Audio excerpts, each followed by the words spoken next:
अरे ओ बुड्ढे, तुझमें जरा भी अकल नहीं है? इन दोनों के लिए पानी लेके आ गया, मेरे लिए कौन लेके आएगा? जा लेके आ।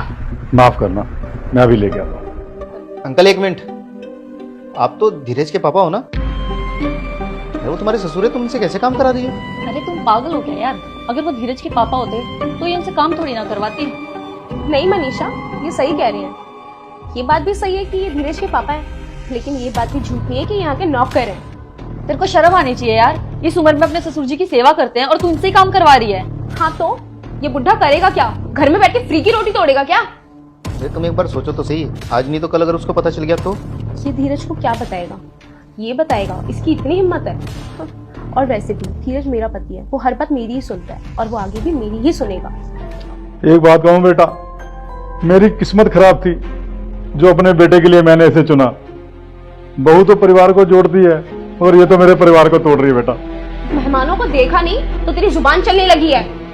ये औकात में रह और अपना काम कर, चल। और सुन, टेबल साफ करके जा।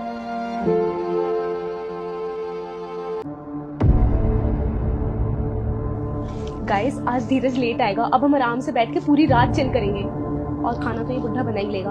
क्यों बुड्ढे, देख के रह, साफ करता रहेगा, खाना भी बनाना है। चल जा। कर ले बेटा, कर ले मुझको परेशान। जिस दिन धीरज को पता चलेगा ना, एक एक बात का हिसाब लेगा तुझसे। अबे क्या ही कर लेगा धीरज अगर पता भी चल गया तो? और तू ज्यादा जुबान मत चला, किचन में जा, खाना बना, चल। कम से कम मुझे ये तो पता चल गया ना कि तुम मेरे पापा का ध्यान किस तरीके से रखती हो।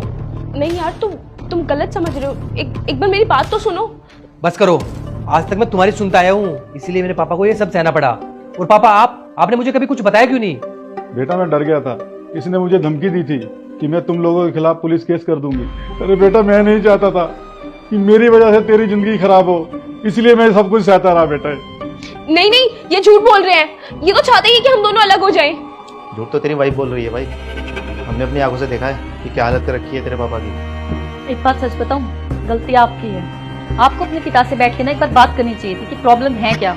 अरे जब आपके और आपके पापा के रिश्ते अच्छे नहीं होंगे तभी तो दूसरा इंसान फायदा उठाएगा। सही बोल रहे हो आप, मैं तो भूल ही गया था कि वो मेरे पिता हैं और उनको लेके मेरी भी कुछ जिम्मेवारियां बनती है। काश मैं अपने काम के साथ साथ थोड़ा सा टाइम इनके लिए भी निकालता तो मुझे पता होता कि इस घर में रह के कितनी मुसीबतें झेल रहे हैं। पापा माफ करना, लेकिन मैं वादा करता हूँ आज के बाद आपको कभी तकलीफ नहीं होगी।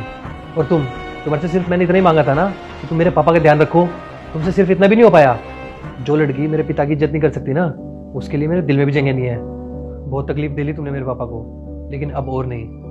तुम इस घर में नहीं रह सकती, मैं तुम्हें डाइवोर्स दे रहा हूँ। निकलो यहाँ से। धीरज, मेरी पूरी जिंदगी बर्बाद हो जाए।